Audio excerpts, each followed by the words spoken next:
every time we look like we're about to just pounce away, it just pulls you back in, like Bo Peep with a shepherd's crook. That's basically our season. Into the black hole. Sing for my soul. Hey guys, and welcome back to another episode of Sunshine on Leyth. If you're still enjoying it, drop a like. That would be tremendous. It really does help out the channel with that YouTube algorithm and all sorts of other random nonsense that we don't really need to care about, but we do. So there we go. So today we've got quite a big episode in terms of the quantity of matches we've got. First away at Farnborough, well, actually not that difficult, you'd hope, anyway. It's the latter game that's going to be the difficult one today. Hendon are also away today. Where are St Neots? They don't appear to be playing today, so we could at least extend a little bit of a gap over them if we do well. After the derby, the visiting Blackhaven fans stormed our beloved pub and had a brawl with the local Whitportians. The brawl started after a Blackhaven fan asked for a beer in a plastic cup. Not having them in stock, the bartender replied, "Sorry, we don't serve plastics here." Taking that statement in offence, the fan threw a punch at the bartender. 8 people were injured, including a certain Adam Jones, who failed to show up to training the next day. Luckily, no one was seriously hurt. Well, that's just derby days, isn't it? Rumour has it Wardley is being paid extra to throw games so Whitport and Blackhaven don't both get promoted at the same time again. Well, it certainly he's doing his best, bless him. If you can secure BPK on a contract and assure he's a long-term fixture at the club, he could very be one of the legends of this save. I really, really hope so. My concern is that this summer, I'm going to get him on a new contract in January to extend it for another year if we can. Have to give him probably more money. But my concern is that I think he's got quality that other clubs will want, and I really, really hope we can hang on to him, but I think it's going to be a massive, massive task. He feels like the absolute catalyst for our success at the moment. You should also be seeing on your screen now some amazing new mock-ups of the Whitport Stadium. I think it's looking amazing, like legitimately awesome, so massive shout out to Ewan for doing these. Ben Putman Kitely looks like he's shaping up to be an awesome player, but his name is such a tongue twister, he really needs a nickname. This is very true. Problem is I'm no good with names. The best I've got is Bang Bang Ben, which sounds like his porn star name. I mean, it could be both. Any name suggestions? Yeah, we really do need a nickname for my man, Ben. PK is one, but I'm sure you guys can come up with way better stuff than that. So, it's Farnborough. It's live, hopefully. Now, we've beaten them once already this year, which is a good sign. We are actually now one of the favourites, which is surprising, I guess. But I suppose they're right down there, so that does kind of make sense. So, what do we do? A few little things. Thankfully, my man Ben can come back into the team again. We're basically at full strength here. Raphael Shea is still injured. Oh, wait, no, he's not injured, but he is not also playing, right, he's not playing as a centre-back today. What are we playing at? Surely Jacob Owen, right? Why on earth that's a weird choice. Always keep an eye on your assistants. Sometimes they just go off on one. I'm fairly confident about beating Farnborough. I love that they've got a player called TQ Addy, which is just spectacular. This is important. I mean, they're all important, obviously, but this gives us a chance to put an actual gap because St Neots aren't playing. That's a big chance for us. Now, of course, I think Hendon are playing. Hendon are playing away at Walton Casualties, as I've now started to call them, so they could continue to climb the league with us here, and it'd be nice if they could draw and we could grab ourselves an away win just to start to put that gap, because we're never getting more than like a win away at this point. It's when we can establish that actual 4-point gap that I start to get more confident, because then it's not just like a single loss drops you back out or back to level playing field. We're just not quite, every time we look like we're about to start to stretch our legs, we just have a defeat or a draw that sort of gets us reined back in again. Ellis, ball across, and it's flicked wide by Mottram, but good start. It is really interesting though how we tend to grow into matches, like half an hour into this game, just the 2 shots in total so far, and oh god, it's just over the crossbar. But then in second halves, I find we really do seem to kick on, and I do wonder if that's because we've highlighted certain types of players, in terms of physicality that could make a difference for us. And Ellis, great save by Hunt, big chance.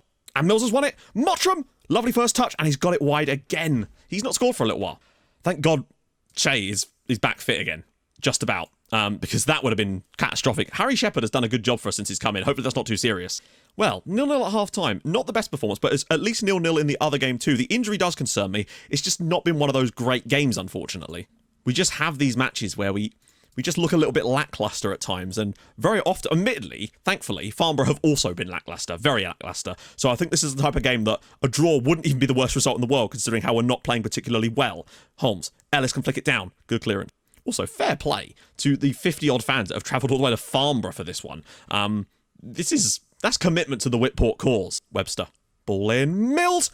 Oh, he's always lurking at the back post, and he's still not done yet, and that is a penalty. Come on, right, we don't want Jordan Wynn taking it. I know he scored a few lately, but going to give it to Ben Mills because he's our best finisher, although Jordan Wynn has, I'm going to regret this, aren't I?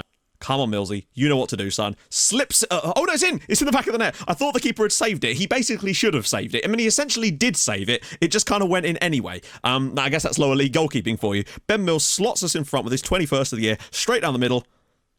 Oh, dear. Goalkeeper's got, like, fucking Kit Kat fingers there, and it's just broke. Sometimes you've got to rely on a little bit of fortune in poor performances, and today seems like one of those days. If we can get out of this with a 1-0 victory thanks to the penalty, that could be huge later in the season, because it actually finally starts to establish a gap for once. Oh, and Mills is in again.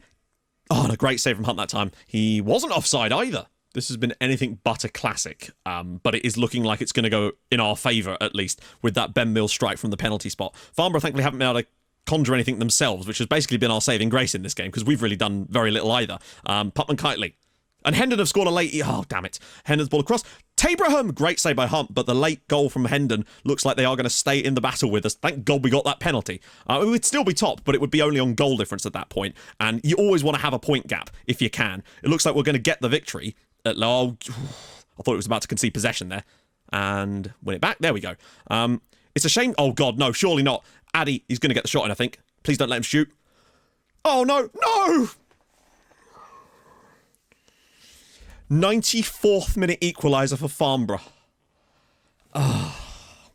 When we won it here, I thought the game was just going to end, and then they've let Addy run all the way through here. Terrible defending. I can't believe he actually gets the pullback. And the little flick on as well there. And Richardson, it's a simple finish for Richardson. A Farnborough equalised in the 94th minute. Or 93rd. It doesn't matter, because that's the second time this year we've thrown away a win in stoppage time. It might even be the fourth or third. I don't know. We've done it too much for my liking, particularly away at a relatively poor side. We didn't play well enough on the night, but to throw it away in the 94th minute is... I hope that doesn't become a pattern, particularly with Hendon's late win. They are staying in there. We've got identical records. It's just the fact that we've scored 30 more goals than them this season that's really made the difference. But conceding like that and conceding the amount of goals we are, that's poor, particularly as it gives St Neots now a chance to actually level up with us as well. Right, big games off camera and coming back for the St Neots match, which is going to be hugely tough. I mean, for all we know, they'll be ahead of us by then. Hopefully not, though. We should be okay. See you guys in a sec. Right then, guys, we are back. We had a good game away at Walton Casuals. A relatively solid performance from us, actually. Just one of those games where we were just the better side and got what we deserved on the night. Nonetheless, puts the ball in. There's Ben Mills. Terrible goalkeeping, and it was 1-0. And then later on, well, it's about time he actually got this. The ball was rolled to the edge of the box, and who was there but Ben Elderkin to score his first ever goal for his hometown club. Such a nice moment for the lad. And a 2-1 win. 2-0 win. But then came one of the weirdest games I've seen for ages. You'll notice it was 4-2 to us. Every single shot in this game that was on target went into the back of the net. We scored 4, they scored 2. There was only 6 shots in the entire game. We went behind early on for a pow. Then a lovely ball in from Putman-Kitely, who was there but Ruben Lau doing his thing to give us an equaliser. Almost immediately after that, basically a carbon copy of the goal. Ball through Ruben Lau. We haven't even scored that many from corners. The ball was starting to complain, and then 2 instantly. But then a lovely ball whipped over the top. Hooper gets onto it, and it was 2-2 with 2 shots apiece on target. We then won a penalty, so Ruben Lau was allowed to take it, and the centre-back completed his hat-trick amazingly. And then, yeah, I don't know. 3 identical goals in the same game. Ruben Lau scoring all 4 goals for us. I've never seen a centre-back score 4 times in one game before.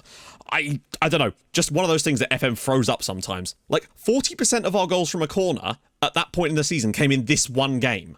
We then had our top-of-the-table clash against Hendon. Ben Mills gave us the lead after 8 minutes from the spot. They, though, were able to find an equaliser in the 30th minute. It was a pretty even game overall. I still think we were slightly the better side and did deserve the win on the night, but it didn't stop them from equalising as we get, slide tackle assist there. Marcus Day scored for Hendon. But then, well, I mean, just whatever's going on, ball was knocked across, and there was Jacob Owen with the header in off the crossbar. Putman-Kitely's corner. He's not even that good from corners. Unfortunately, we then had a bad time. We played them and drew 0-0 in the first leg. There was nothing to show you from that one. Took the lead in the second game against them and then threw it away as things got a bit bad from there. I mean, it's frustrating because they were in the lower league. And eventually the ball just rolls through to them. They were quite good on the night. I still think we were the better side, and we were knocked out of the FA Trophy by Ilkeston Town. Frustrating. And then there was this wonderful strike from Ratchie to give them the win. Annoying for us to go out to a lower division side. However, Blackhaven were also knocked out for the second season in a row at home to Wealdstone, which is pretty damn funny. So there's that at least. But it was annoying to go out because money's quite important, particularly with all the players getting new contracts. Some of them, like Ben Mills, is down to £300 a week. It might even be more than that, I think. But we needed to do that to tie these guys down so we don't have to worry about it in the summer. Unfortunately, though, this little run seemed to put us onto a bit of a tilt. As the ball was played through, Philpott was in there, comes back to him, and eventually it falls to Ronaldo Virtue. Yes, that's his name, Ronaldo Virtue, who gave Stainstown the lead. He's a regen. And then, not long after that, they were gifted themselves... Well, they went down to 10 men. And you know what happens when a team goes down to 10 men. They get that little boost, and then bam, lovely strike from Glean this time to make it 2-0 to Staines. We did what we've been doing a lot lately, and it's the only way we seem to be able to score at the moment. Ball was whipped in, Putnam Kitely, and there was Mark Jackman, the winger, but it wasn't enough to get us back in, and we lost for the first time in a long time. We weren't great on the night, but the moment they went down to 10 men, and then we were on the verge of getting ourselves back into winning ways. Unfortunately, it was not to be. Took the lead in this game. Nice finally to score a goal from open play, back to the post, and there was Tabram getting in there in the 70th minute to actually give us the lead against Hartley Whitney. We played well. Unfortunately, it was another one of these games where we just could not hang on to a lead. Ball dumped over the top. Defenders didn't do a particularly good job of getting back here, and Argent was able to slot that one home for Hartley Whitney to give them an equaliser and deny us yet more points late in the game. And all that leaves us top, but only on goal difference now. St Neots are right in there. Hereford have started winning again, as Hendon have just fallen off a cliff now. That loss to us has now seen them fall 8 points behind us. And yeah, you'll never guess who our next two games are against. Yes, that's right. St Neots Town today, and then Hereford in the first game of the next episode. So it's every time we look like we're about to just pounce away, it just pulls you back in like Bo Peep with a shepherd's crook. That's basically our season. In the interest of Blackhaven, still unbeaten for the season, absolutely flying. I think they'll probably wrap up promotion relatively soon, crushing it, just completely crushing it in that division, which doesn't exactly bode well, but at least, like, Niall Ellis has missed a couple of games and it's forced PK here to play on the left-hand side, and he's not super comfortable there, and I think that's probably not helped. When we play well, it's when Putman Kitely is playing in his correct position. Like, that's when we know we're onto something here. Niall Ellis, despite not having the best star rating, has had a phenomenal year for us so far. Your lineup, pretty much as standard as you're ever going to see with us. On the bench, Tabram, Che, Jackman, Williamson, and Jacob Owen. This is the guy. What's his name? He's got a weird name. Panny Boxer. We were looking at him in preseason. He was someone I'm looking at on that right until we got PK. So, like, we're going to need to be at our best to do something here, particularly away from home. But this is big. Ooh, and so's their stadium. Okay. SpongeBob SquarePitch, anybody? This is, see what I mean? It's not just Blackhaven that play like this. I am concerned because the width will be helpful, but it could cause us some problems with the fact that we can't get in behind them so easily. Just super pleased that we managed to get that win over Hendon. That was super important. Boxer's ball in. It's flicking through and Wardley's able to get on the end of it. 20 minutes in, very little going on right now. If we can just work the ball into the middle a little bit, Webster. Mills can't quite get there, and now they've got space to go. It's 2-on-2, and Jones has just gone straight through. He's their top scorer this season. That's another touch for Callum Jones, and another tremendous stop from Scott Wardley. And yeah, safety first there from Niall Ellis. Could he slip it through into the channel? He does, you know. Ben Mills, Putman Kitely, not quite. Niall Ellis! And he scored! Niall Ellis gives us the lead. His first goal for a little while. Liam Mottram with the assist, and we have the lead away at St Neots Town. I do love how much energy they put in when they're running away from celebrating a goal like that. Really nice work here. We just held onto the ball a little bit longer. We're able to find a few more intricate passes here. Got a bit fortunate with the way this broke back to him, but lovely pick out here. And Ellis and Mottram just between each other. That's really nice football from the two of them. One touch stuff gives us the lead in the massive game, and for once I feel like I'm justified in saying that. Look at the space out wide for the likes of... Like, they're on wide attacking, and they're still not that far out wide. Ball in, Putman Kitely, can he pull it back? He could still get this, you know. Oh, it's a penalty! Oh, and Jordan Wynn's going to have to take it. Sorry, I just didn't know there was going to be a pen there. It looked like a good tackle to me. Jordan Wynn with a chance to give us a 2-goal lead, and he does. St Neots Town 0, Whitport Athletic 2. Putman Kitely wins the penalty. Jordan Wynn dispatches it for his 4th goal of the year, and they've got one hell of an uphill struggle in this second half now. And we'd still only be 3 points clear at the top with the win, but hey, it's much, much better than losing. But we could still win it back. They don't seem determined to play those balls forward too quickly. There we go. Oh, wait, no, we've lost the second ball. This is where we tend to concede, where we lose the ball in that key area, but now we want it back. Oh no, terrible back pass. Callum Jones is in, and it's 2-1. We literally are our own worst enemies there. I thought we'd got away with that. Like, when we win the ball back out wide, I thought, right, good, perfect stuff. But then Harry Shepherd's just turned around and played the blind ball across his own defence. It's a lovely ball, lovely little first touch from Callum Jones, and they are back in the game. It's fine, we still got it. This is why we have a 2-goal lead. They're still not getting... Oh, I was going to say they're still not getting behind, but Callum Jones is in again! He's hit the post. Oh, God. We are treading a fine line here, but I feel like we've kind of got to carry on pushing forward. He's still got it, though. And Jackman! Great save by Stevens. We're very close to that 3rd goal, but they've got a lot of space out wide. That's it, just condense it. Shabani! Oh, what a save. I think Wardley did just tip that onto the post. I think this either ends 2-2 or 3-1. Jackman. Back for Shea. He's got some good crossing on him. blocked, and they've got it clear, but we should have this covered. Oh, they're just not pushing out enough. There we go. Well played, Ruben Lau. That's what I want to see from our defenders. Loads of room for Niall Ellis. Can he get the goal? No, he can't. Nets on the rebound, and another wonderful save from the goalkeeper. Jackman now. Ball across to Niall Ellis, and it's saved again by the goalkeeper. Oh, my God. I mean, to be fair, if they do rescue a point from this game, bloody hell, they'll have their goalkeeper to thank. That was like a triple save. Then Mills showing a bit of pace there. Nobody's coming across to close the gap down. He's all the way through. And a big save again by, well, of course. And a late equaliser from Hendon as well makes things even better for us. 30 seconds to go away at St. Neots. So we can get ourselves back into a 3-point lead at the top of the league. Because we were really starting to go on the slide. But the performance today has been extremely good. Admittedly, maybe we could have won by more, but we've also given up some chances. That should do it. Raphael, just get another block in. Yes, and he's kept it in play. Well played, Raphael. Oh, God. That should be doing it. Yes. Go on. Knock it over the top. Finish it off. Come on. Still playing here. Flicked into the midfield. Baker. Watkins. Why are we still playing here? Back for Baker, and there it is. St. Neots Town 1, Whitport Athletic 2. Massive win. Puts us 3 points clear at the top. We've scored 69 goals. Nice. That's always a very good sign. Scoring a lot, but also conceding a lot, but it doesn't matter when you've got a plus 33 goal difference. Well played, lads. I mean, we could always throw this away again, but it's a really, really good result, and the 84 travelling fans will be happy.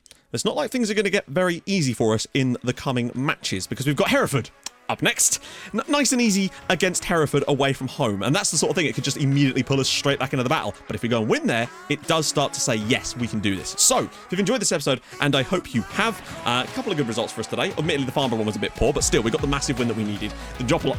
That would be fantastic. If you're new to the channel, subscribe, stream on Twitch on Tuesdays and Thursdays, and sometimes on the weekends, so go follow there too. And I'll see you guys very, very soon. Thank you so much for watching. Hold your gun. Capybara. Bye-bye.